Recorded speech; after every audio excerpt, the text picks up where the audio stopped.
ஆனா உங்களுக்கு நான் செய்தி சொல்லவா, நீ வறண்டிருப்பதை கொஞ்சமும் விரும்பாத ஒரு கர்த்தர் பரலோகத்தில் இருக்கிறார். நீ கஷ்டப்படுவதை கொஞ்சம் ஆமேன் சொல்றவங்க சும்மா இருக்க மாட்டாங்க. ஆமேன் சொல்லுங்க பார்க்கலாம். உனக்கு நான் சொன்னது நிறைவேறும் நாள் வந்துட்டு. சிமியோன் பாரா அப்படி கைகளை வாங்கி, ஏங்க நீங்க இத்தனை வருஷம் காத்திருக்கிறீங்க, அது உங்க கையில வாங்கி உங்க கண்ணில் பாக்குறத கொஞ்சம் பார்க்க ஆரம்பிங்க. என் தேவன் போய் சொல்ல மனிதர் அல்ல, மனமார் அவர் மனுபுத்திரன் அல்ல. அவர் சொல்லியும் செய்யாதிருப்பாரோ, அவர் வசனத்தும் நிறைவேற்றாமல் போவார். நீ ஆண்டவரே, நான் நினைக்கிறது ஒரு தோட்டம், நான் நினைக்கிறது நடக்கணும்ல. நம்ம வெரி ஃபர்ஸ்ட் ஒரு பிளான் போடுறோம் தெரியுமா, அது பிளான் பி. நம்ம வெரி ஃபர்ஸ்ட் ஒரு பிளான் போடுறோம் தெரியுமா, அது பிளான் ஏ கிடையாது. பிளான் ஏ நம்ம அந்த கருவை தோன்றதுக்கு முன்னாடி கர்த்தர் போட்டு வைத்தது. நான் நினைத்திருக்கிற படியே நடக்கும்.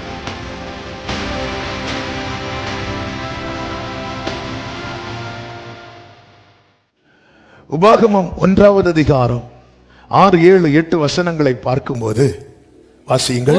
நம்முடைய தேவனாகிய கர்த்தர் நம்மோடு சொன்னது என்னவென்றால், நீங்கள் இந்த மலை அருகே தங்கி இருந்தது போதும். நீங்கள் திரும்பி பிரயாணம் புறப்பட்டு எமோரியர் மலைநாட்டிற்கும் அதற்கு அடுத்த எல்லா சமனான வெளிகளிலும் குன்றுகளிலும் பள்ளத்தாக்குகளிலும் தென் திசையிலும் கடலோரத்திலும் இருக்கிற கானானின் தேசத்துக்கும் லீபனோனுக்கும் ஐப்ராத்து நதி என்னும் பெரிய நதி வரைக்கும் போங்கள். இதோ இந்த தேசத்தை உங்களுக்கு முன்பாக வைத்தேன், நீங்கள் போய் கர்த்தர் உங்கள் பிதாக்களாகிய, அப்படியே லாஸ்ட் வாசிங்க, ஆணையிட்டு கொடுத்த அந்த தேசத்தை சுதந்தரித்துக் கொள்ளுங்கள். லீபனோன் சுதந்தரிக்கும்படி கர்த்தர் வைத்தது. அப்படி என்றால் கர்த்தர் வைத்த சுதந்திரம், கர்த்தருடைய சுதந்திரம். பிரியமான கர்த்தருடைய பிள்ளைகளே, என்னையும் உங்களையும் கர்த்தர் தம்முடைய சுதந்திரமாய் தெரிந்தெடுத்திருக்கிறார். சத்தம் ஆமேன் சொல்லுங்க. நம்ம ஆராதனை முடிவுல அந்த ரட்சிப்பு கடைசி வரை காக்கப்படணும்னு ஜெபம் பண்ணோமே, இதுதான் சுதந்திரம், இதுதான் சுதந்திரம். ஹல்லேலூயா. நீரல்லால் எங்களுக்கு பரலோகில் ஆமே, நீரெல்லாம்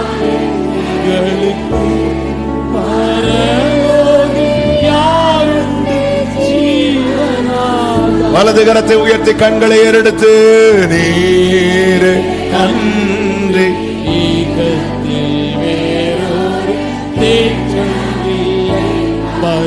ரிமம் லோத்தம் அமரேஷனரே, நீரை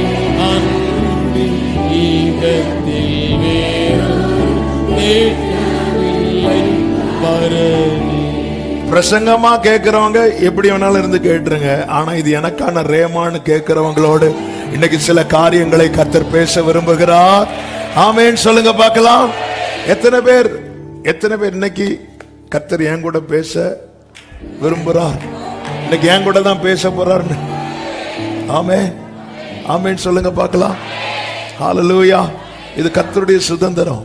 ஆனா மோசே கிட்ட ஆண்டவர் சொல்லுவார், உபாகமம் 3வது அதிகாரம் அதனுடைய 25 முதல் பாருங்கள்.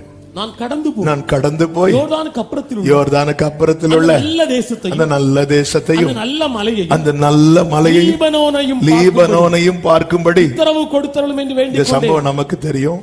மோசேக்கு எல்லாம் கொடுத்த மோசே மனசுல இந்த லீபனோன் இருக்கு. ஏன்னா சுதந்திரம் அல்லவா, சுதந்திரம், நமக்கான சுதந்திரம் நமக்குள்ள இருக்கணும். நல்லா புரிஞ்சுக்கோங்க, நல்ல கவனமா கேளுங்க. அந்த சரித்திரத்துக்குள்ள எல்லாம் போகல, அந்த வேர்டுக்குள்ள போயிட்டு செய்தியை சொல்லி முடிக்க விரும்புறேன். ஒரு கட்டத்தில் ஆண்டவர் மோசே கிட்ட சொல்லுவார், மோசே வேண்டாம் வா வந்துரு அப்படின்னு. வான்னு சொல்லும் போது மோசே ரிக்வெஸ்ட் பண்றாரு, ஆண்டவரே நான் போய் அதை பார்க்கணும், நான் போய் பார்க்கட்டுமா அப்படி கேட்கும் போது ஆண்டவர் ஸ்டாப் பண்ணுவார். பாருங்க அடுத்த வசனம். கர்த்தரோ உங்கள் நிமித்தம் என்மேல் கோபம் கொண்டு எனக்கு செவி கொடாமல் என்னை நோக்கி, போதும் இனி இந்த காரியத்தை குறித்து என்னோட பேசாத. எப்படிங்க இருக்கும்? ஒரு காரியத்துக்காக ஜோம் பண்ணி ஒரு இடத்துல வரும்போது இனி நீ ஜோம் பண்ணாத, போதும். ஏன்னா ஏன் அங்க நிறுத்துறா தெரியுமா மோசைய? மோசை இன்னும் கொஞ்சம் கேட்ட ஆண்டவர் தெரியும்பாரு. அதான் ஆண்டவர் போதும் சொல்லும் போது அடுத்த வசனத்தை பாருங்கள். நீ பிஸ்காவின் கொடுமுடியில் ஏறி உன் கண்களை மேற்கிலும் வடக்கிலும் தெற்கிலும் கிழக்கிலும் ஏறெடுத்து உன் கண்களினாலே அதை, அதாவது உன்னை நான் போய் பார்க்க வைக்க மாட்டேன் மோசே, நீ மேல வா, அங்கிருந்து நான் உனக்கு காட்டுறேன். இப்ப மோசே அந்த பிஸ்காவின் கொடுமுடையில் ஏறி ஏக்கத்தோடு பார்க்கிறான். மோசேயின் ஏக்கம் அது, மனசுல இருக்கிற சுதந்திரம். மோசேயின் ஏக்கம், இந்த ஏக்கத்தோடு பார்க்கிறான். எதுக்கு இந்த வார்த்தைகளை எடுத்து சொன்னேன் அப்படின்னா, பிதாவின் வலது பார்சத்தில் இருக்கிற ஒருவர் ஏக்கத்தோடு நம்மளை பார்க்கிறார். ஏக்கத்தோடு, ஏக்கத்தோடு. எப்படி மோசே ஏக்கத்தோடு இந்த லீபனோனை பிஸ்காவின் கொடிமுடியில் ஏறி இப்படி பார்த்தாரோ, அதே போல அவருடைய இரத்தத்தால் சம்பாதித்த அவருடைய சுதந்திரமாகிய லீபனோன் யாரு? நானும் நீங்களும் தான். நம்ம கூட ஒரு வசனம் பேசுதுனாலே அதுல வர கேரக்டரா மாறிடணும். அப்படி மாறி பழகுங்க, அப்பதான் பைபிள் இன்ட்ரெஸ்டா இருக்கும். புஸ்தக சுருளில் என்னை குறித்து எழுதப்பட்டிருக்கிறது. இன்னைக்கு அநேகருக்கு பைபிள் ஏன் படிக்க பிடிக்க மாட்டேங்க தெரியுமா? அவங்க யாரோ பைபிள் ஏதோ படிக்கிறது சங்கீதத்தோட நிறுத்திடுவாங்க. ஏன்னா அது சின்ன சின்னதா இருக்கு, பார்க்க படிக்க நல்லா இருக்கு. அதுவும் நம்மளா சில சங்கீதத்தை செட் பண்ணி வைப்போம். தூங்குறதுக்கு முன்னாடி சங்கீதம் 4, காலையில் எழும்புனதும் சங்கீதம் சொல்லி தரணும். ஆமே, எங்கேயாவது போறோம்னா சங்கீதம் 91, 121 இப்படியே நம்மளா செட் பண்ணி வைப்போம். ஆமே, இல்ல தாவீது சொல்ற புஸ்தக சுருளில் என்னை குறித்து அவருடைய ஏக்கம். இந்த வசனத்தை ஏன் 100% நம்புறோம்? ஏன் நம்புறோம்னா, எனக்கு தெரியும் ஒரு மோசையே லீபனோன மோசே சம்பாதிக்கல. ஆனா லீபனோனுக்காக மோசே நிறைய வெயிட் பண்ணார், நிறைய கிரயம் கொடுத்தார். இல்ல வந்துட்டு திடீர்னு வா மேல வந்து பாரு அப்படிங்கிறார். ஏமே, ஆனால் அவருடைய சுதந்திரம் என்று என்னையும் உங்களையும் ஏன் இவ்வளவு ஆணித்தரமா சொல்ல காரணம் என்ன தெரியுமா? நமக்காய் நம் ஆண்டவராக இயேசு கிறிஸ்து கொடுத்த கிரயம் கொஞ்சம் அல்ல. ஆமே, எனக்கு நல்ல, அதாவது உங்களுக்கு அறிமுகமானவங்க எத்தனை பேர் அப்படின்னு கேட்டா நிறைய பேர். வீட்டுல ஒரு ஃபங்க்ஷன் வரும்போது தான் தெரியும், ஐயோ இன்னாருக்கு கொடுக்கல, இன்னாருக்கு கொடுக்கல. 200 கார்டு 400 ஆகும், 400 கார்டு 600 ஆகும், 600 கார்டு 1000 ஆகும்.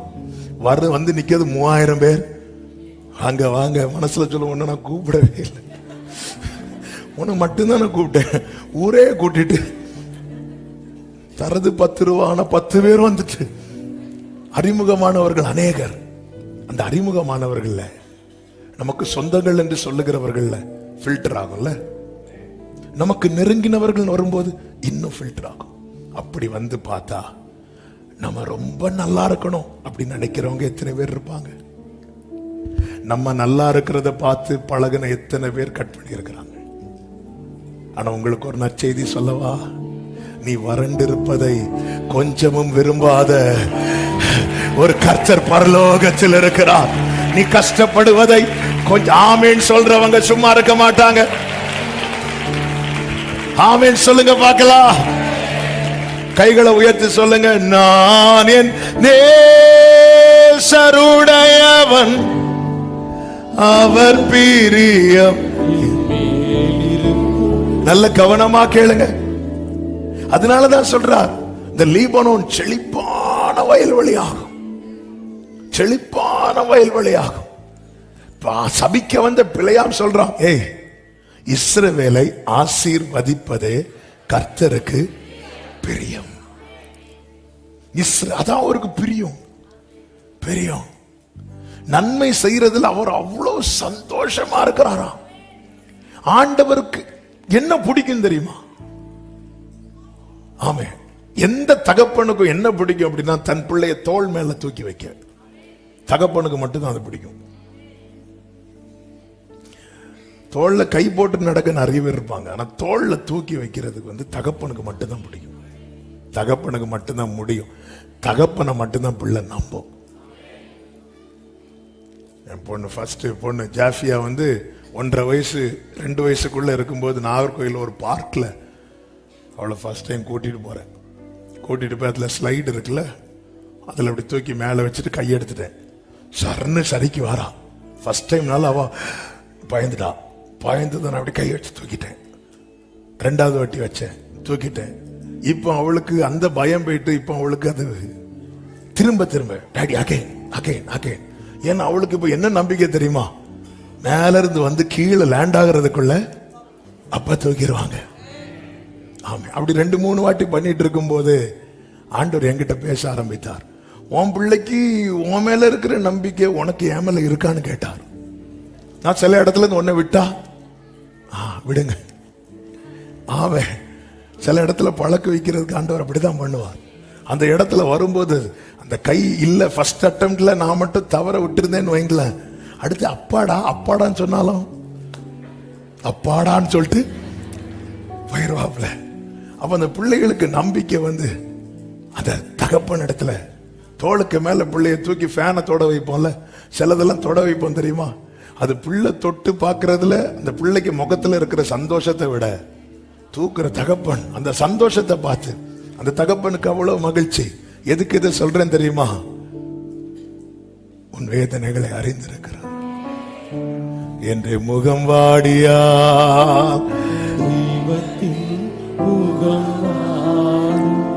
ஜீசஸ் சிலுவையிலே நேசகுமாரன் துடித்த போது பிதாவாகிய தேவன் தம்முடைய இருதயத்தை கிழிப்பதின் அடையாளமாக மகா பரிசுத்த ஸ்தலத்தை மூடி இருந்த திரைச்சீலை மேலிருந்து கீழாக 2ஆக கிழிக்கப்பட்டது.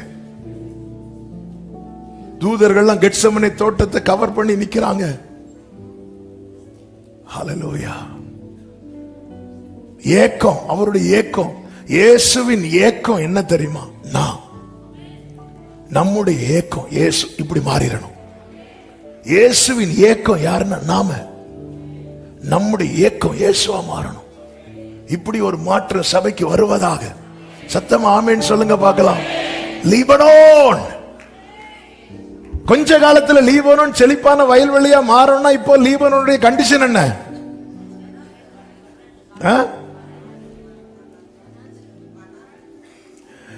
அதாவது 1 லட்சம் ரூபாய் சம்பளத்துல வேலை பார்த்துட்டு இருக்கிற ஒரு ஆள்கிட்ட போய் கர்த்தர் சீக்கிரம் உங்களுக்கு 50,000 ரூபாய்க்கு வேலை தருவார்னு சொன்னா அந்த வேலையை நீங்களே வச்சிருங்க. நல்ல வேலையில இருக்கிற ஒருத்தன் போய் கர்த்தர் ஒரு தீர்க்க தரிசனமா ஒன்று பேச விரும்புகிறார், என்ன சொல்லுங்க, கர்த்தர் உனக்கு வேலை தருவார். இன்னும் கொஞ்ச காலத்தில் அல்லவோ லீபனோன் செழிப்பான வயல்வெளியை மாறணும். இப்போ கண்டிஷன் எப்படி இருக்கு? நல்லா இல்ல, நல்லா இல்ல. இதுதான் நிலைமை. ஆனா நான் என் வாழ்க்கை நிலைமையை பார்த்து எனக்காக ஏங்குகிற ஒருவர் பரலோகத்தில் இருக்கிறார். அவர்தான் பேசுகிறார். எனவேதான் பிழையா வாசியுங்கள். எண்ணாகமம் 24வது அதிகாரம் 1வது வசனம். இஸ்ரவேலை ஆசீர்வதிப்பது, இஸ்ரவேலை ஆசீர்வதிப்பது கர்த்தருக்கு பிரியம் என்று பிலேயாம் கண்டபோது அவன் முந்தி செய்து வந்தது போல நிமித்தம் பார்க்க போகாமல் வனாந்திரத்துக்கு நேராக தன் முகத்தை திருப்பி தன் கண்களை ஏறெடுத்து. அவர் 6வது வசனத்தை வாசிங்க. அவைகள் பரவி போகிற ஆறுகளைப் போலவும் 5:5 இருந்து வாசிங்க.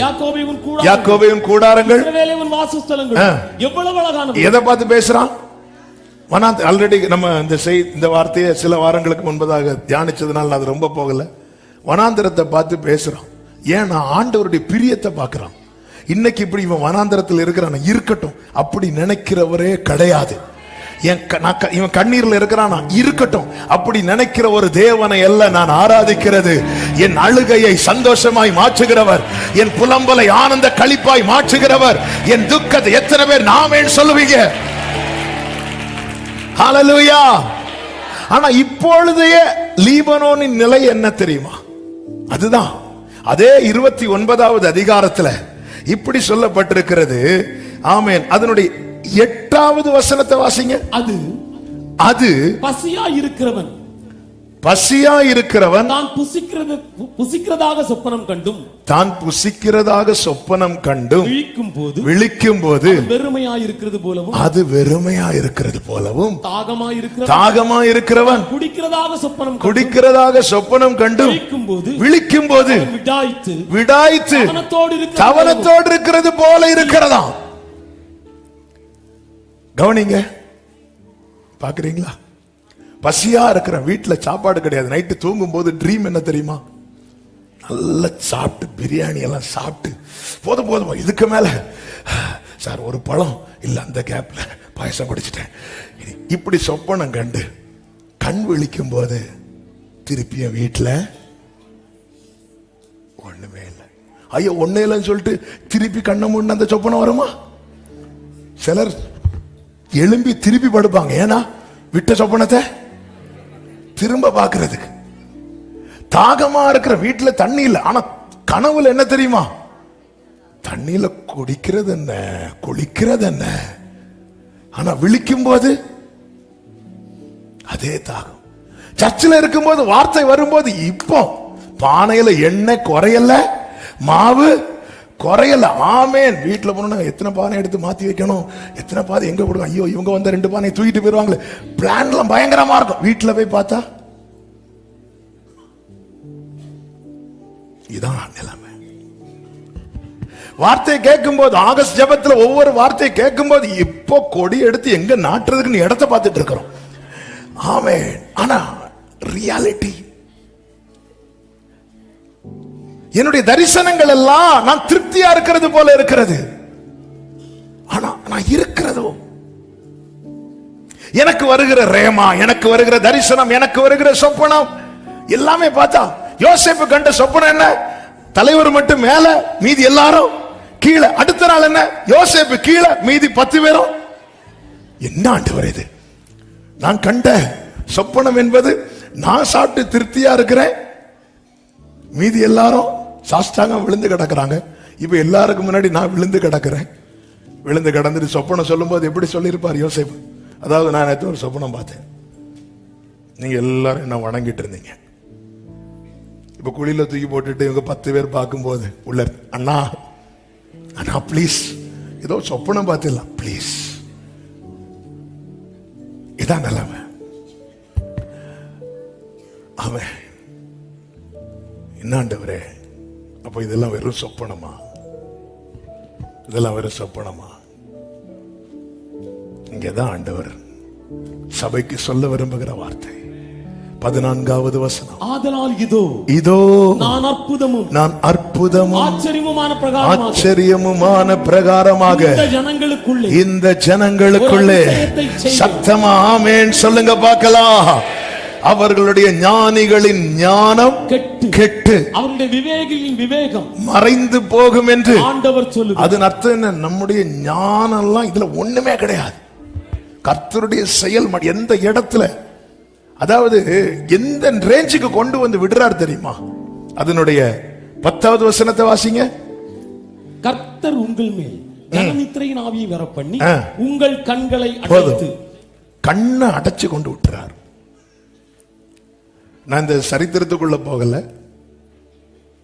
நான் இந்த வார்த்தைகள் ஆவியானவர் பேசினது அப்படியே உங்கள்கிட்ட சொல்லிட்டே இருக்கிறேன். அதாவது நேற்று வரை எனக்கு ஞானம் இருந்துச்சு, என் ஞானம் வெளிப்பட்டுட்டே இருந்து, என் விவேகம் வெளிப்பட்டுட்டே இருந்து, இதை காரியத்தை இப்படி பண்ணும், அதை அப்படி பண்ணும், இதை அப்படி பண்ணும் அன்று பார்த்துட்டே இருந்தார். கண் அடைச்சிட்டாரு. கண் அடைச்சிட்டுனா என்ன தெரியுமா? இப்போ அடுத்து என்னங்க செய்யணும் தெரியாது, தெரியாது, தெரியாது. நேற்று வரை என்ன செய்யணும் ஒரு ஞானம் தட்டிட்டே இருந்து, என் ஆண்டவர் ஒரு காரியத்தை செய்யணும்னு நினைச்சிட்டாருன்னா அந்த மகிமையை வேற ஒருவரும் எடுக்க விட மாட்டார். கண்ணை அடைச்சிட்டார்.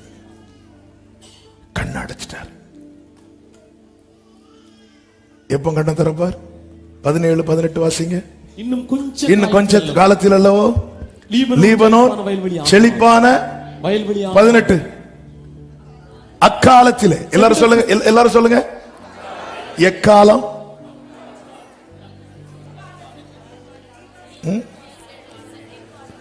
அந்நிய பாஷை பேசக்கூடாது இப்போ. எக்காலம்? அக்காலம் எப்போ வரும்? கொஞ்ச காலத்துல. ஆமென் சொல்லுங்க. அக்காலத்திலே செவிடர் புஸ்தகத்தின் வசனங்களை கேட்பார்கள். அடுத்த வார்த்தை, குருடரின் கண்கள் இருளுக்கும் அந்தகாரத்துக்கும் நீங்களாகி சத்தம் ஆமென் சொல்லுங்க பார்க்கலாம். அதன் அர்த்தம் அவர் செய்து முடிக்கிறது வரைக்கும் எனக்கு உனக்கு என்ன தெரியாது, தெரியாது. நம்ம ஞானம்லாம் இருக்குல்ல, அது கெட்டு போக பண்ணிடுவார். ஆண்டவரே நான் ரொம்ப யோசித்தேன், ஆண்டவரே நீ ரொம்ப யோசிக்க கூடாது. நான் உன்னை அழைக்கப்பட்ட அழைப்பை பார், ஞானிகளை வெட்கப்படுத்தும்படி பாய்த்து. இது நீ ஏன் மறக்கிற? ஒரு இடத்துல, அதாவது சில இடத்துல நமக்கு முன்னாடி ஞானிகள் வெட்கப்படும் போது நம்ம என்ன நினைச்சிட்டு இருக்கோம் தெரியுமா? அவங்கள விட ரொம்ப ஞானி நினைச்சிட்டு இருக்கோம். இல்ல, நம்ம ஞானி நினைச்சா நம்மளை வெட்கப்படுத்த இன்னொரு பைத்தியத்தை கொண்டு வருவார். யாரையோ வெட்கப்படுத்த நம்மளை கொண்டு வந்தது போல. ஆமென், ஹல்லேலூயா. கழுதைக்கு பின்னாக நடந்த சவுலை கொண்டு வந்தார். சவுல் கொஞ்சம் நிமிர்ந்ததும் ஆட்டுக்கு பின்னாடி நடந்து தாவீதை கொண்டு வரார். அப்படிதான் தேவனுடைய செயல். அப்படிதான் இன்னொரு ராஜா இன்னொரு இடத்துல அப்படி இல்லை, கழுதைக்கு பின்னாடி நடந்து சரி ஆட்டுக்கு பின்னாடி நடந்தவனை தூக்கும். இப்படிதான் வெட்கப்படுத்துவார் ஆண்டவர். மகா ரூபவதியான வஸ்திய தள்ளி ரூபவதியான ரூத்து, சாரி எஸ்தர், ரூபவதி. வஸ்தியை குறித்து எப்படி சொல்லப்பட்டிருக்கிறது? மகா ரூபவதி. எஸ்தர் யாரு? ரூபவதி. அவ்வளவுதான். அதை விட வேற அழகான யாரும் இல்லை. அதனால ராஜா எல்லாம் கூப்பிட்டு வர முடியாது. நம்மளை விட்ட வேற யாரு இல்ல. இல்ல, கீழான ஆளதான் கூப்பிட்டு வருவார். அவர் சின்னவனை 1000 ஆக்குனார்னா சிறியவனை பலத்த ஜாதி ஆக்குவார். அதனாலதான் ஆண்டவருக்கு முன்னாடி சைலண்ட் ஆயிரணும். ஞானிகளுடைய ஞானம் கெட்டு நம்ம நினைக்கிறது கிடையாது. 99 வயதுல ஆபிரகாம் சொல்லுகிறான், 99 வயதானவனுக்கு பிள்ளை பிறக்குமோ? அதன் அர்த்தம் என்ன? கர்த்தருடைய வார்த்தையை தன்னுடைய பலத்தோடு ஒப்பிட்டு பார்க்கிறான். இல்லை, 90 வயதான சாராளுக்கு, சாராளின் கற்பம் செத்ததல்லவா, பிள்ளை பிறக்குமா? எப்பவுமே வார்த்தையை நம்மோடு ஒப்பிட்டு, அதாவது நான் பார்க்கிற சொப்பனம் என்ன? நல்லா சாப்பிட்டு திருப்தியா இருக்கிறது. என்னுடைய இப்ப நான் இருக்கிற நிலைமை என்ன? சாப்பாடே இல்லை. எதுக்கு இத ஆண்டவர் காட்டி தரார் தெரியுமா? தேவன் நமக்கு செய்வேன் என்று சொன்ன வார்த்தைக்கும் இப்பொழுது நாம் இருக்கிற சூழ்நிலைக்கும் சம்பந்தமே இருக்காது. சம்பந்தமே இருக்காது. இதை நீ நம்பணும். எனக்கு ஏன் நம்ப முடியல? எனக்கு சில ஞானம் வந்து டிஸ்டர்ப் பண்ணுது. ஆண்டவர் பார்த்தாரு, கண்ணை கட்டிரு, இவன் கண்ணை அடைச்சிரு. உன் ஞானம் எது வரைக்கும் போகும்? நீ அது வரைக்கும் போ. ஆபிரகாமே எது வரைக்கும் நீ போவ? 99 வயது போ. அதுக்கப்புறம் நீயே சொல்லுவ சரீரம் செத்தது, அங்க நான் செய்வேன். உன் அறிவு எதுவரை வேலை செய்யட்டும். என் நினைவுகள் அல்ல உங்கள் நினைவுகள், என் வழிகள் அல்ல உங்கள் வழிகள். பூமிக்கு வானம் எவ்வளவு உயரமோ அப்படியே உங்களை குறித்த என் நினைவுகளும். ஆமே, நம்ம நினைக்கிறது கிடையாது.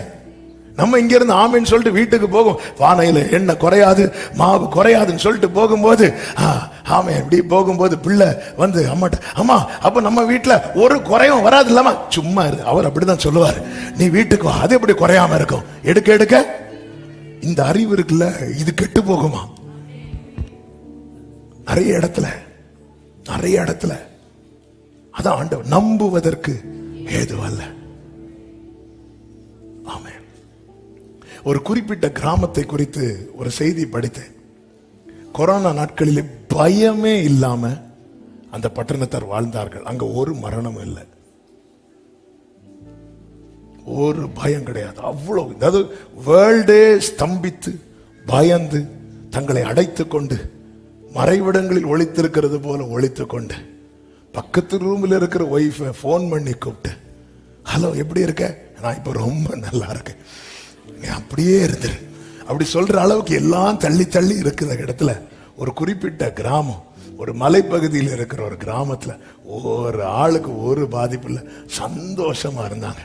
அப்போ அதை விசாரிக்க ஒரு ரிப்போர்ட்டர் போய் கேட்கும் போதுதான் செய்தி அறிந்தார் என்னவென்றால் அங்க ஒரு வீட்டிலையும் டிவி கிடையாது. இப்படி கொரோனா பாதிக்கப்பட்ட போது நீங்க என்ன செஞ்சீங்க? கொரோனாவா அப்படின்னா அவங்களுக்கு அப்படி ஒரு நியூஸே தெரியாது. இந்த விஷயத்தில் அவங்க பேதையா இருந்தாங்க, நல்லா இருந்தாங்க, ஒருவருக்கு ஒருவர் சந்தோஷமா இருந்தாங்க. சில அறிவு நம்மளை ரொம்ப கெடுக்குது. ஐயோ எனக்கு 60 வயசு ஆகுது, ஐயோ எனக்கு 60 வயசு ஆகல, எனக்கு ஐயோ எனக்கு இப்படி ஆகுது. இனி இந்த இடத்துல தான், அதாவது அந்த ஞானிகளின் ஞானம் கெட்டு சிலதை கெடுறதுக்காக வெயிட் பண்ணிட்டு இருக்கிறார். நம்ம கெட்ட என்ன செய்வோம்? ஒரு பொருள் கெட்டுட்டு என்ன செய்வோம்? அதாவது நான் நினைக்கிறது ஒர்க் அவுட் ஆகல, அது ஒர்க் அவுட் ஆக கூடாதுங்கிறதுக்காக என் கண்ணை கட்டுறார். ஏன் ஆண்டவரே நான் நினைக்கிறது ஒர்க் அவுட் ஆக மாட்டேன்? நான் நினைக்கிறது நடக்கணும்ல. நம்ம வெரி ஃபர்ஸ்ட் ஒரு பிளான் போடுறோம் தெரியுமா? அது பிளான் பி. நம்ம வெரி ஃபர்ஸ்ட் ஒரு பிளான் போடுறோம் தெரியுமா? அது பிளான் ஏ கிடையாது. பிளான் ஏ நம்ம இந்த கருவை தோன்றதுக்கு முன்னாடியே கர்த்தர் போட்டு வைத்தது. நான் நினைத்திருக்கிறபடியே நடக்கும். பேதுருவை 4 அடுக்கு பாதுகாப்புக்குள்ள வச்சு அடைச்சு வச்சாச்சு. சில ஸ்திரீகள் சேர்ந்து இருந்து ஜெபம் பண்றாங்க. என்ன விசுவாசம் அவர்களுடைய விசுவாசம்! ஆமென். அது 1-2 அடுக்கு இல்ல, 4 அடுக்கு. ஏன்னா யாக்கோபை கொன்னாச்சு. ஜெபம் பண்ணிட்டு இருக்கிறாங்க, கர்த்தர் தூதனை அனுப்புறார். ஆமென். நம்ம ஒரு இடத்துல இருந்து ஜெபம் பண்ணா எங்க யார் அனுப்பணுமோ கர்த்தர் அனுப்புவார். அந்த தேவன் இன்றும் ஜீவன் உள்ளவராக இருக்கிறார். தூதன் போய் பேதுருக்கு விழாவில் ஒரு குத்து. சிலர் அப்படிதான் எழுப்ப முடியும், லேஸ்ல எல்லாம் எழும்ப மாட்டாங்க. ஒரே குத்துன்னு துள்ளி எழும்பியாச்சு. அப்படி அவர் கனவு மாதிரி வராரு. பரவாயில்ல. அவர் என்ன நினைச்சுப்பாரு? நாளைக்கு கழுத்தை வெட்ட போறாங்க, நம்மளை எங்க ஆண்டவர் கூட்டிட்டு போறாரு? இதோ வருகிறேன் ஆண்டவரே, இதோ வருகிறேன். சிலர் பார்க்கிற சொப்பனெல்லாம் அப்படி எழும்பி போறது மாதிரி, இன்னும் வந்துட்டேன் ஆண்டவரே. அப்படி போயிட்டு இருக்கும்போது வெளியே வந்துதான் நம்மளுக்கு அப்படி இருக்கும்போது நேரம் ஓடி போறார். அங்க என்ன நடக்கு? வீட்டுக்குள்ள ஜெபம் நடக்கு. இவர் போய் கதவை தட்டுறாரு. தட்டும்போது ஒரு ஸ்திரீ ஓடி வரா. அவ பேர் என்ன தெரியுமா? ரோதை. ஓடி வந்து, யாரு? நான் தான் பாஸ்டர் பீட்டர் வந்திருக்கிறேன். இவ சந்தோஷத்துல கதவை திறக்காம உள்ள வர.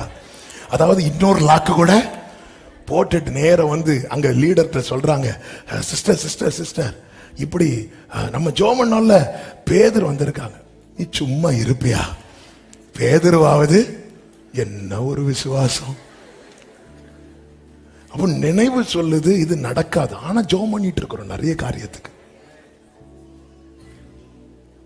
நம்ம நினைவு இதெல்லாம் எங்க நடக்குது? நீ இங்க இருந்து ஜோம் பண்ணுவியா, அவர் அங்க கொடி ஏத்துவாராம். இதெல்லாம் நம்ம நினைவு நிறைய சொல்லுது. ஆண்டவர் சொல்லு, இதெல்லாம் கெட்டு போகும் பாரு. நீயே உன்னை பைத்தியமா ஃபீல் பண்ணுவ. அப்படி ஒரு செயலை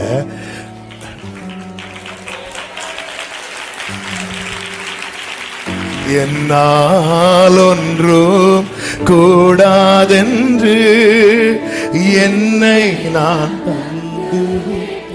ஆமென் உம்மால் எல்லாம்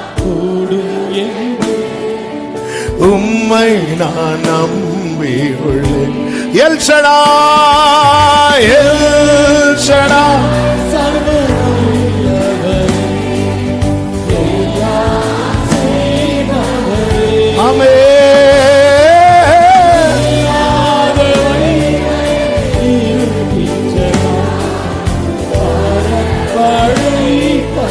ஆபிரகாமுக்கு செய்தவர்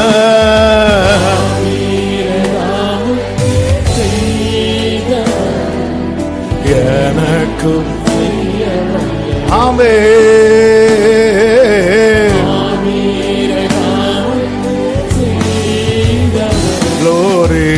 எனக்கும்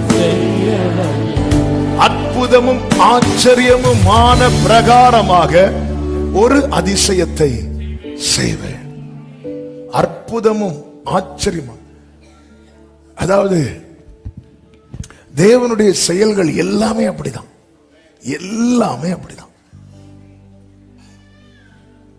இது எப்படி சாத்தியமாகும்? இது எப்படி நடக்கும்? சகரியா 4வது அதிகாரத்திலே கர்த்தர் சொல்லும் வார்த்தையை கேளுங்கள். அப்பொழுது அவர் 6வது வசனம். எஸ், செருபாபேலுக்கு சொல்லப்படுகிற கர்த்தருடைய வார்த்தை என்னவென்றால், பலத்தினாலும் அல்ல, பராக்கிரமத்தினாலும் அல்ல, என்னுடைய ஆவியினாலே ஆகும். சத்தமா ஆமென் சொல்லுங்க பார்க்கலாம்.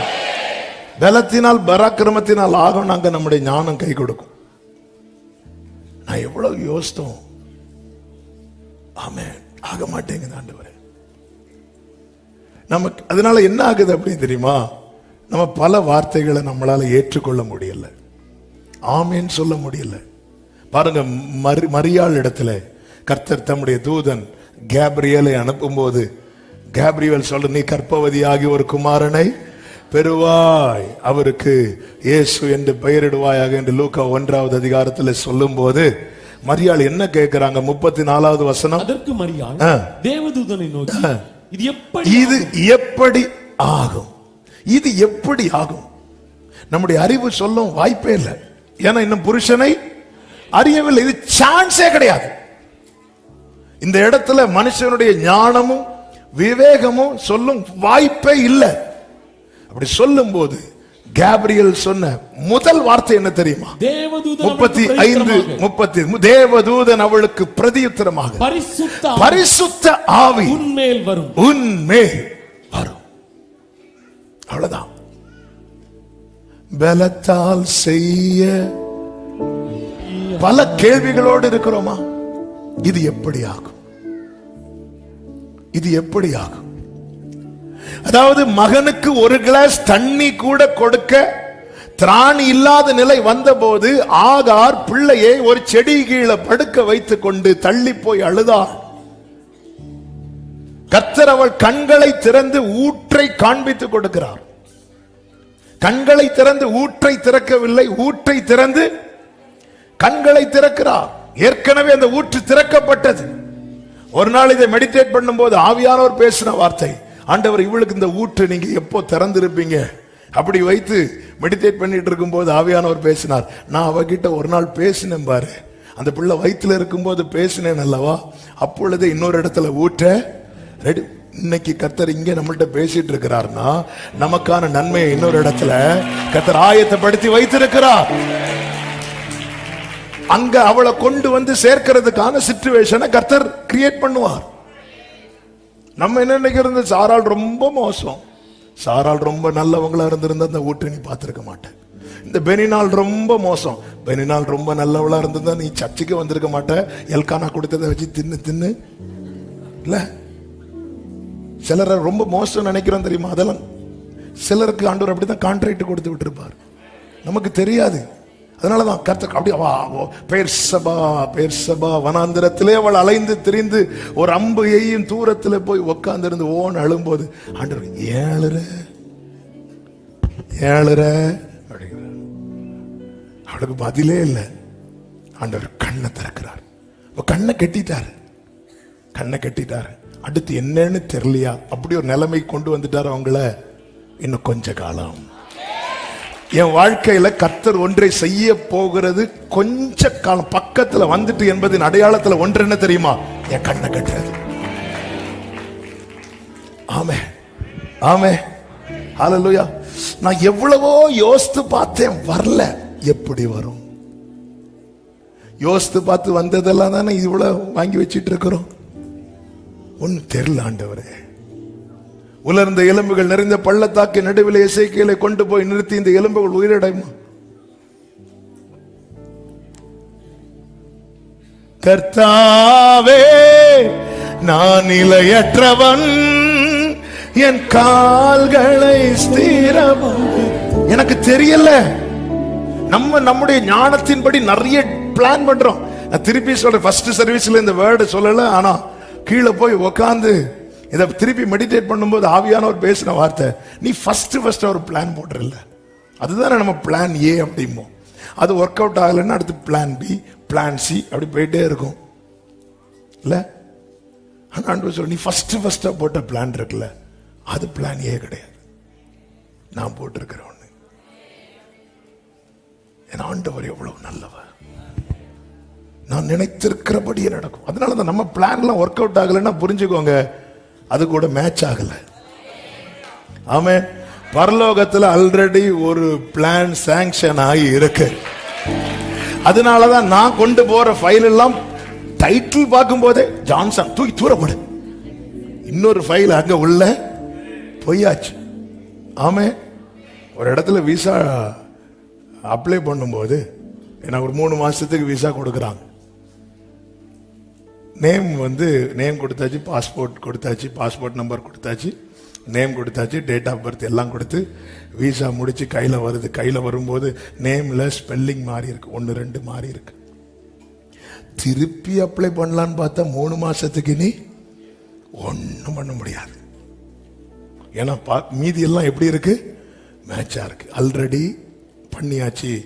வீசா வந்துட்டு தான் வரும். அப்படி இருந்து பார்த்துட்டு இருக்க வேண்டியதான். ஏன்னா ஆல்ரெடி அது சாங்ஷன் ஆயிட்டு, ஓகே ஆயிட்டு, அப்ரூவ்டு ஆயிட்டு. அப்ரூவ் ஆன ஒண்ணு அதுக்கு மேல இன்னொன்னு கொண்டு வந்து போட்டு எடுக்கலான்னு பார்த்தா ரொம்ப ட்ரை பண்ணிட்டு இருந்த பாப்பான். இது ஆளையா இருப்பாரு, தூக்கு வரும். ஏர்போர்ட்ல வரும்போதே இவனுக்கு இதே வேலையா போச்சு. ஆமே ஆல்ரெடி. ஏன் நான் எவ்வளவோ கொண்டு எனக்கு நம்ம கொண்டு போற பிளான்ல நம்ம ஞானத்துல வர்றது தானே. நம்ம அப்படி யோசித்து நமக்கு ஒன்று தோணும், அதை கொண்டு போய் நேர சமூகத்தில் வைப்போம், ஜோம் பண்ணுவோம். ஆண்டவர் ஜோம் பண்ணி முன்னாடி வெட்டிட்டாரு, அது நமக்கு தெரியாது. நம்மளாம் ஜோம் பண்ணி முடிச்சுட்டு இயேசு நாமத்தில் பிதாவும் பார்த்தா பெரிய வெட்டு கிடக்கும். போச்சு போ. ஆமென். அடுத்த வீட்டுக்கு போவோம், அடுத்த ஒரு பெரிய டிராயிங். பிள்ளைங்கெல்லாம் வரையும் தெரியுமா? அதே மாதிரி ஒரு பேப்பரை சாட்டை அடுத்து ஒன்று வரைஞ்சிட்டு, ஆண்டவரே இது. ஆமென்.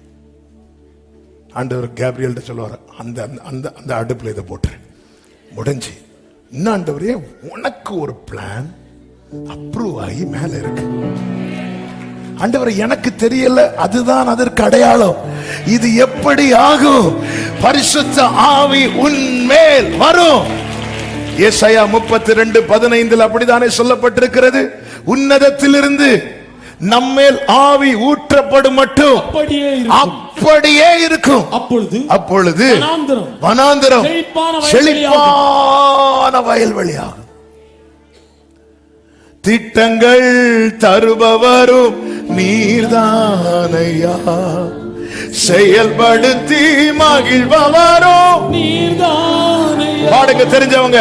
திட்டங்கள் தருபவரும் நீர்தானையா, செயல்படுத்தி மகிழ்பவரும் நீர்தானையா. கைகளை உயர்த்தி எஜமானனே, எஜமானனே, என் ராஜனே, எஜமானனே, என் ராஜனே, எஜமானன் நீர் இருக்க வேலைக்காரனுக்கு ஏன் கவலை? எஜமானன் நீர் இருக்க வேலைக்காரனுக்கு. ஹல்லேலூயா. ஆமென். மரியாள் யோசிக்கல, ஆமென் சொல்லிட்டாங்க. யோசேப்பு யோசித்தான். அதனால யோசேப்பு ஞானம் சொல்லுது, மரியாளை தள்ளிவிடு. இதுதான் வித்தியாசம்.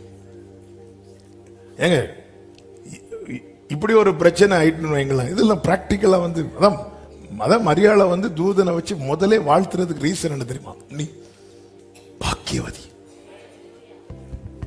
எந்த ஞானங்க எஸ் சொல்லும்? இப்படி இப்படி இப்படி இப்படி வந்து தூதன் வந்து சொன்னா கேட்க நல்லா இருக்கு. பிராக்டிக்கலா எஸ் சொல்லுவோமா? மரியாள் உடனே என்ன பண்றாங்க தெரியுமா? இதோ நான் ஆண்டவருக்கு அடிமைட்டாங்க. அதுக்கப்புறம் ஒரு தூதனும் யாருக்கிட்ட வரல, மரியாள் கிட்ட வரல. ஃபுல்லா வந்ததுல யாருக்கிட்ட? யோசேப்பு கிட்ட. ஏன் மரியாள் கிட்ட வரல, எடுத்து ஃபுல்லா யோசேப்பு கிட்ட வருது? கரெக்டா அடிக்கிறீங்களே. மரியாள் கொடுத்துட்டாங்களே அடிமையா, யோசேப்பு இன்னும் கொடுக்கல. மரியாள் கொடுத்துட்டாங்க, அடிமைட்டாங்க, சரண்டர் பண்ணிட்டாங்க அவங்கள. இப்படிதான் இருக்கணும். கொடுத்துறோம். வேர்டு வருதா? எஸ் எஸ் கொடுத்துட்டாங்க. அதுக்கப்புறம் அந்த மரியாதை குறித்து கவலைப்பட வேண்டிய அவசியம் இல்ல. தெரியும் இல்லடா, மரியாதை பார்த்து தானே சிமியோன் சொல்லுவார், உன் ஆத்துமாவை ஒரு பட்டயம் உருவிப்போம். இப்படி குழந்தை பிரேஸ்லைக்கு வரவங்களை பார்த்து நான் சொன்னா, எங்க எனக்கு பட்டயம் உருவுன்னு தெரியாது. அவரு சொல்றதுக்கு வாய்ப்பு இருக்கு. எதுக்கு ஒரு கத்தி எடுத்து வச்சிரு, நமக்குள்ள பட்டயம் உருவதுக்குள்ள அவருக்கு. மரியாதை பார்த்து பிள்ளை பிரதிஷ்டைக்கு தூக்கிட்டு போறாங்க. சிமியோன் வாங்கி பிளஸ் பண்ணிட்டு திருப்பி கொடுக்கும் போது மரியாதை பார்த்து சொல்றார், உன் ஆத்துமாவை ஒரு பட்டயம் உருவிப்போம். மரியாதை நான் நினைக்கிறேன் அப்படி லைட்டா சிரிச்சுட்டு போயிருப்பாங்க. தெரியும். சிலுவையில இயேசுவை அறையும் போது மரியாள் நிக்கிறாங்க பக்கத்துல. எந்த தாய்க்குங்க நிக்க முடியும்? எந்த அளவுக்கு வேர்டு நிறைவேற, வார்த்தை நிறைவேற. அதாவது இயேசுவை மற்ற எல்லாருக்கும் 3.5 வருஷம் தான் தெரியும், மரியாளுக்கு 33 வருஷம் தெரியும். அப்படி இருந்து 3.5 வருஷம் தெரிஞ்சவங்க ஒரு வீட்டுல ஜெபம் பண்ண போகும்போது அந்த கூட்டத்துல ஒரு ஆளா, தலைவியா இல்ல, ஒரு ஆளா, அந்த 120 பேர்ல ஒரு ஓரத்துல போய் இந்த அம்மா உட்கார்ந்து இருக்கிறாங்கன்னா, நான் ஆண்டவருக்கு அடிமை என்கிற வார்த்தை சாதாரண வார்த்தை கிடையாது. நம்ம சும்மா அடிமை நான் ஆண்டவர் சும்மா சொல்லிடலாம், இதெல்லாம் சாதாரண வார்த்தை கிடையாதுங்க. ஏன்? வார்த்தை இருக்கு. இது நிறைவேற்ற வேண்டிய பலன் உன்னதத்திலிருந்து வரும். உன்னதமானவருடைய நிழல் என்மேல் நிழலிடும். எத்தனை பேர் ஆமென் சொல்லுவீங்க? வசனம் வருதா? எஸ், ஆமென். இது எப்படி சாத்தியமாகும்? பலத்தால் அல்ல, பராக்கிரமம் அல்ல, இது தேவனுடைய ஆவியினாலே ஆகும். எனவேதான் கர்த்தர் இந்த நாளிலே சபைக்கு பார்த்து சொல்லுகிறார், கொஞ்ச காலத்தில் அல்லவோ, இன்னும் கொஞ்ச காலம். ஆமென் சொல்லுங்க பார்க்கலாம். ஒரு 5 காரியத்தை வேகமா சொல்லி நான் ஜெபிக்கிறேன். எக்ஸ்பிளைன் பண்ண டைம் இல்ல.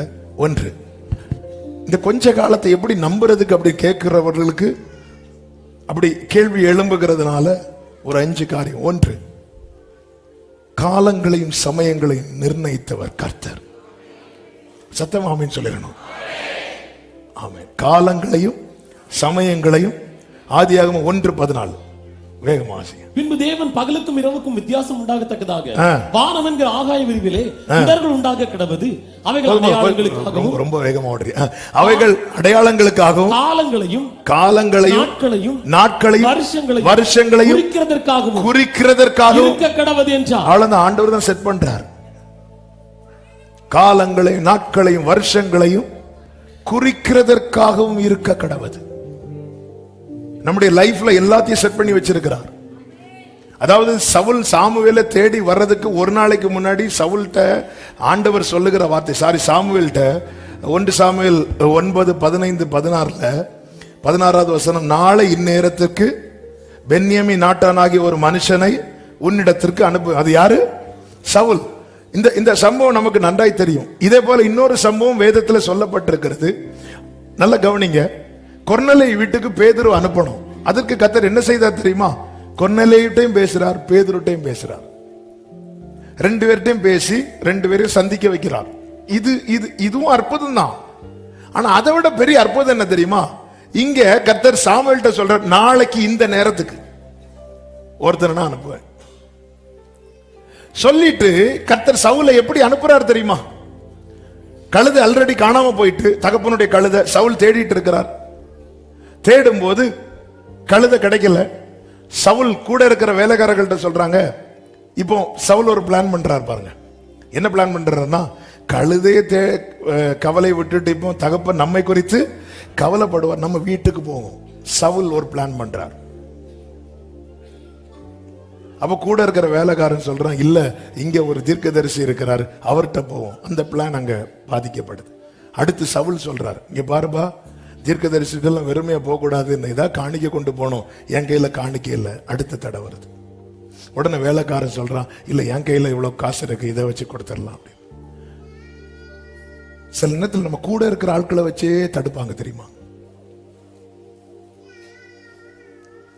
ஏன்னா ஆண்டவர் செட் பண்ணிட்டார் நாளை இந்நேரத்துக்கு. அப்போ சவுல் இங்க டிசைட் பண்றது சவுல், பேசுறது வேலைக்காரன். சவுல் சொல்றது வேலைக்காரன் கேட்கணும், இதுதான் நியமம். ஆனா வேலைக்காரன் பேசுறான் நாளைக்கு இந்நேரத்துக்கு. நிறைய காரியங்கள் நம்முடைய வாழ்க்கையில தடை பண்ணப்படுகிறது. அதனாலதான் நல்ல ஆலோசனைகள் யார் சொன்னாலும் காது கொடுக்கணும். மீன் வாயில கூட வெள்ளி பணத்தை வச்சிருப்பார். நாங்களும் எலியா சொன்னாதான் கேட்போம், எலிசா சொன்னாலாம் கேட்க மாட்டேன். அவன் யாரு? எலியாவின் கைக்கு தண்ணீர் வார்த்தவன். வர காக்காவெல்லாம் விரட்டிடாதீங்க, அது வாயில தான் அப்போ இருக்கு. அதுக்குன்னு காக்கா வான்லாம் கூப்பிட்டுறாதீங்க. சிலர் அதையும் கூப்பிடுவாங்கல்ல. நல்ல ஆலோசனை. ஆனா யார் வாயில கர்த்தர் அந்த வெள்ளி பணத்தை வச்சிருப்பாருன்னு தெரியாது. அதனாலதான் ஆலோசனை விரும்பணும்னு பைபிள்ல இருக்கு. ஆலோசனை விரும்பணும். ஏற்றுக்கொள்ளாதது ரெண்டாவது. அது தேவ சமூகத்தில் வைத்து இது ஏற்புடையதா, நம்முடைய ஸ்பிரிட்ல இது கனெக்ட் ஆகுதா, ஸ்பிரிட்ல கனெக்ட் ஆகுதான்னு ரொம்ப பார்க்கணும். மாம்சீகமா நமக்கு நிறைய நல்லதுன்னு தோணும். நாளைக்கு என்ன அவர் டிசைட் பண்றார். சொல்றார் நேரா, நீ போப்பா. ஒருத்தன் குடத்துல தண்ணி எடுத்துட்டு போவான். பொதுவா ஸ்திரீகள் தான் தண்ணி எடுத்துட்டு போவாங்க. ஒருவேளை அன்னைக்கு வீட்டுல சண்டை வந்திருக்கலாம்.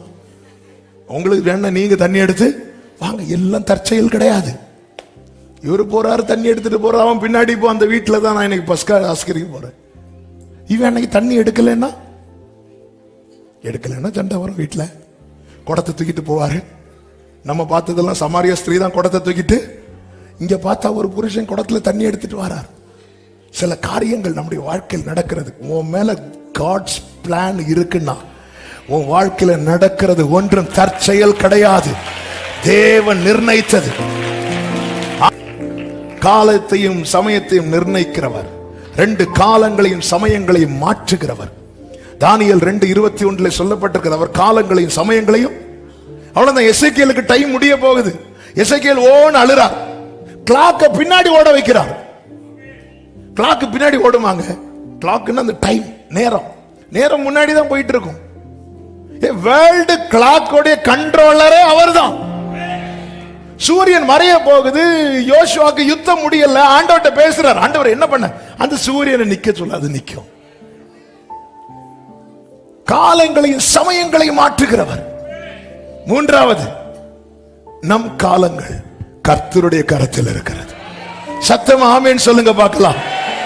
சங்கீதம் 31:15, நம் காலங்கள் கர்த்தருடைய கையில்.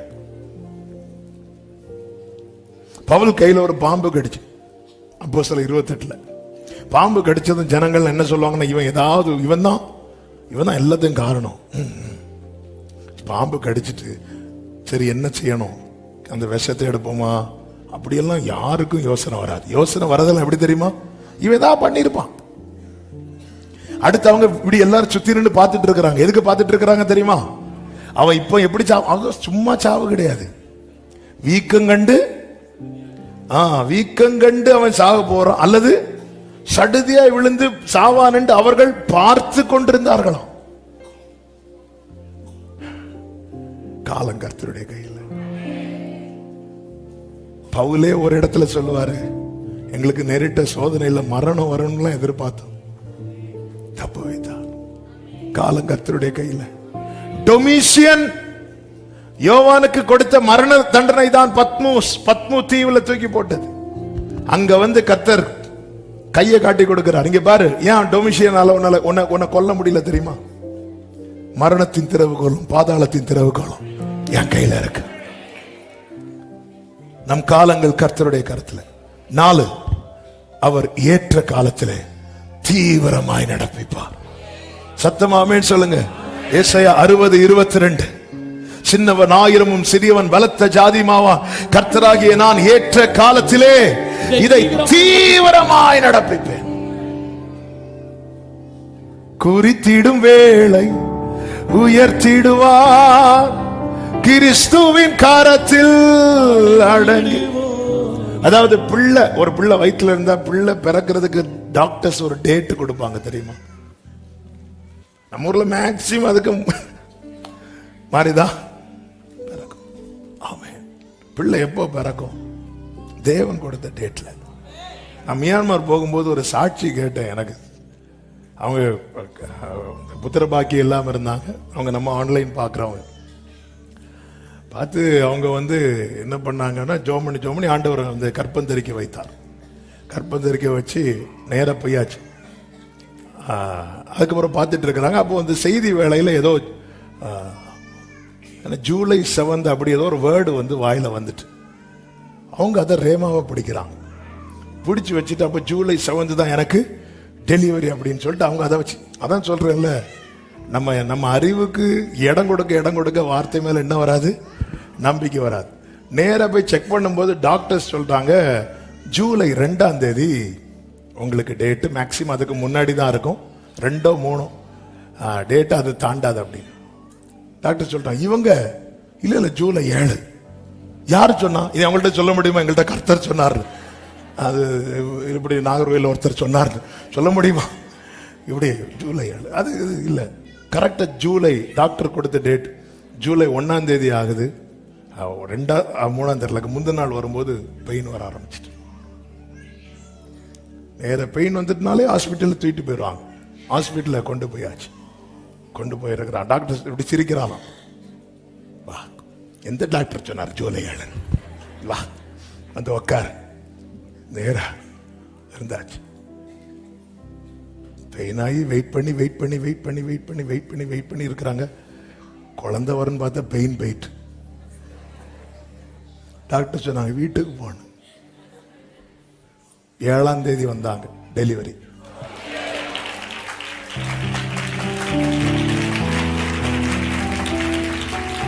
ஆமென். கர்த்தர் எவ்வளவு நல்லவர். ஹல்லேலூயா. அதுக்காக டேட்டு கேட்க யாரும் வந்துடாதீங்க. இது எனக்கே தெரியல நான் சொன்னது. ஆனா அந்த வேர்டு அவங்க வந்து என்ன பண்ணிட்டாங்கன்னா, அவங்க எப்படி நம்புறாங்க பாருங்க. இப்படிதான் வசனத்தை நம்பணும். ஆண்டவர் என்கிட்ட சொல்லிட்டார். ஆண்டவர் அதை ஆனர் பண்ணார். பாத்தீங்களா? கரெக்டா அந்த டேட்ல டாக்டர்ஸ் ஆச்சரியப்பட்டாங்க. கர்த்தருக்கு மாத்திரம் மகிமை. ஏற்ற காலம் கர்த்தர் குறித்திருக்கிறார்.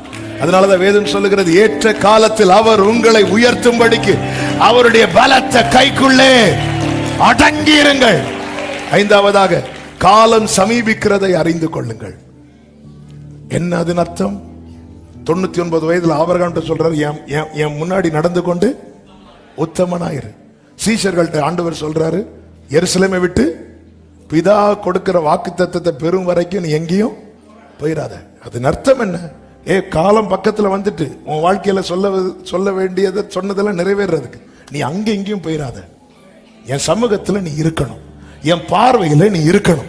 அதுதான் என் கைக்குள்ள நீ அடங்கி இருக்கணும். எனக்கு நேற்று இதை மெடிடேட் பண்ணும்போது எனக்கு அப்படி யூதாஸை பார்த்து எனக்கு ஒன்று கேட்கணும்னு தோணுச்சு. யூதாஸே 3.5 வருஷம் கூட இருந்தால, யூதாஸே ஒரு 2 மாசம் வெயிட் பண்ணக்கூடாதா? இல்ல, இயேசு மரித்து 3 நாள் கழித்து எழுந்து அவர் போகிறார். 3ஆவது நாள் உயிரோடு எழும்புகிறார். அடுத்து ஒரு 40 நாள் சீஷர்களோடு சஞ்சரிக்கிறார். அவர் எடுத்துக்கொள்ளப்பட்டு அடுத்து ஒரு 10 நாள் கழிச்சு ஹோலி ஸ்பிரிட் வரார். அதுக்கப்புறம் லைஃபே சேஞ்ச் ஆயிட்டு. அதுக்கப்புறம் வேற லெவல் அது. இதெல்லாம் யூதாஸ் நாண்டு கொண்டு செத்தான் அல்லவா?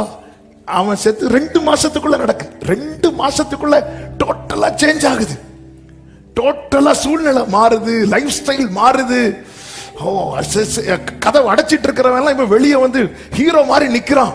2 மாசம் தான், கொஞ்ச காலம். யூதாஸே 3.5 வருஷம் அங்க இங்கேயும் போனியே, கடைசியில போய் சொதப்பிட்டியே. ஒரு 2 மாசம் கூட வெயிட் பண்ணி இருக்க கூடாதா? ஒரு 2 months வெயிட் பண்ணி இருக்க கூடாதா? இன்னைக்கு அநேகர் இப்படிதாங்க இழந்துட்டு இருக்கிறாங்க. ரொம்ப நாள் காத்திருந்துட்டு கடைசியில ட்ராக் மாதிரி ஓடுறாங்க. நீங்க கவனிச்சீங்கன்னா தெரியும், சிமியோனுக்கு கொடுக்கப்பட்ட தீர்க்க தரிசனம், கிறிஸ்துவை காணும் முன்னே மரணம் அடைய மாட்டாய். கரெக்டா அந்த டைம் வருது, அந்த டேட் வருது, அந்த டே வருது. இயேசுவை தூக்கிட்டு யோசேப்பு மரியாளும் ஆலயத்துக்குள்ள வராங்க. சிமியோன் வீட்டுல இருக்கிறார். ஆவியானவர் இருக்க விடல, ஃபோர்ஸ் பண்றார்.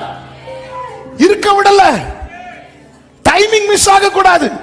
நம்ம போடுற டைமிங் அல்ல, God's timing. ஆண்டவரோட ஃபோர்ஸ் பண்ணும்போது நீ நோ சொல்லக்கூடாது. அப்பதான் நான் இப்பதான் வந்தேன், 30 நாள் ஜெபம் முடிச்சிட்டு வீட்டுல இருக்கிறேன் பார்த்தா ஆவியானவரை சேர பிடிச்சு இழுத்துட்டார். என்ன ஆண்டவர் இது? சர்ச்சில் போனா சர்ச்சிலும் சேர பிடிச்சு இழுக்கிறாங்க. இங்க வந்தா ஓடு ஓடு. ஆவியின் ஏவுதலினால், அப்படிதான் இருக்கு பைபிள்ல. ஏவரார் இருக்காதடா, போடா போ, சர்ச்சுக்கு போ, உனக்கு நான் சொன்னது நிறைவேறும் நாள் வந்துட்டு.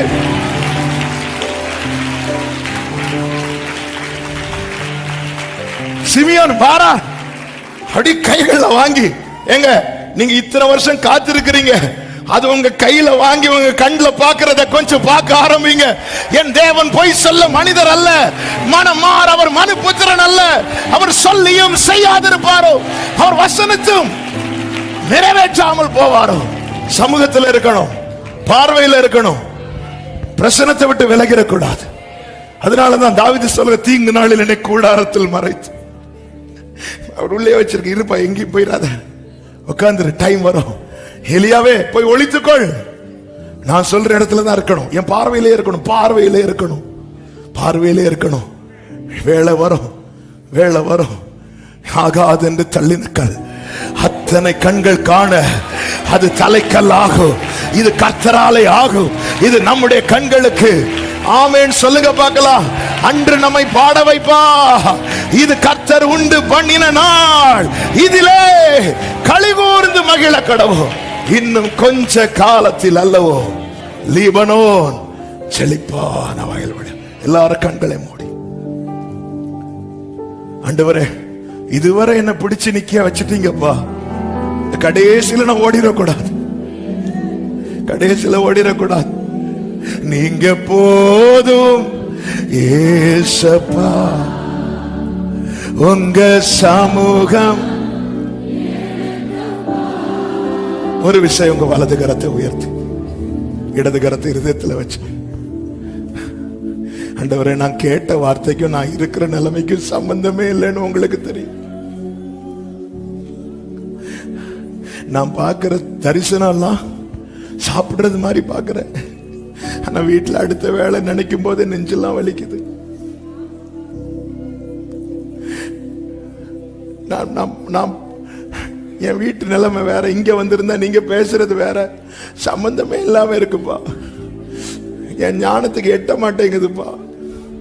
கண்ணை கட்டி காட்டுல விட்டது மாதிரி நிக்கிறேன்ப்பா. எப்படிப்பா நான் நம்ப? குருடரை அவர்கள் அறியாத வழியிலே நடத்தும், தெரியாத வழியிலே கொண்டு வந்து அவர்களுக்கு முன்பாக இருளை வெளிச்சமாக்குவேன்.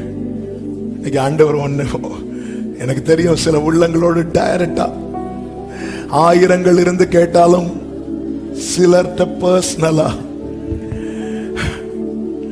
ஆமென், நீ கேட்கறதுக்கும் நீ இருக்கிற நிலைமைக்கும் சம்பந்தமே கிடையாது. நீ கேட்டதெல்லாம் பெரிய ராஜாக்கள் ரேஞ்சு கேட்கிற. ஆனா வீட்லயோ அடுத்த வேலை நினைக்கும் போதே, அதான் ஆண்டவர் சொல்றார், இதோ அற்புதமும் ஆச்சரியமுமான பிரகாரமாக ஒரு அதிசயத்தை செய்வேன். ஆண்டவரை, என் பலத்துல முடியாதுப்பா, உன் பலத்துல முடியாது, ஆனா என் நாவியினாலேயே. தகப்பனே, கொஞ்ச காலம் இதுவரை காத்திருக்க வைத்தீங்க, இதுவரை உங்க சமூகத்துல தரித்திருக்க வச்சீங்க. இந்த கொஞ்ச காலம் காத்திருந்து அப்ப நீர் ஆயத்தம் பண்ணினதை சுதந்தரிக்க எனக்கு கிருபை தாரும் என்று வலது கரத்தை உயர்த்தி அப்படியே கேட்கலாமா? கிருபை தாங்கப்பா, கிருபை தாங்கப்பா, கிருபை தந்து நடத்துவீராக. Yes Lord. நல்ல தகப்பனே, நன்றி. அப்படியே உடைய பிள்ளைகள் இந்த வார்த்தையை சொல்லி வாழ்த்தி ஆசீர்வதிக்கிறேன். இன்னும் கொஞ்ச காலத்தில் அல்லவோ லீபனோன் செழிப்பான வயல் வழியாய் மாறும். அப்படியே மாற்றும், சாட்சியாய் நிறுத்தும், உடைய நாமத்தை மகிமைப்படுத்தும். இயேசுவின் நாமத்தில் பிதாவே, ஆமென்.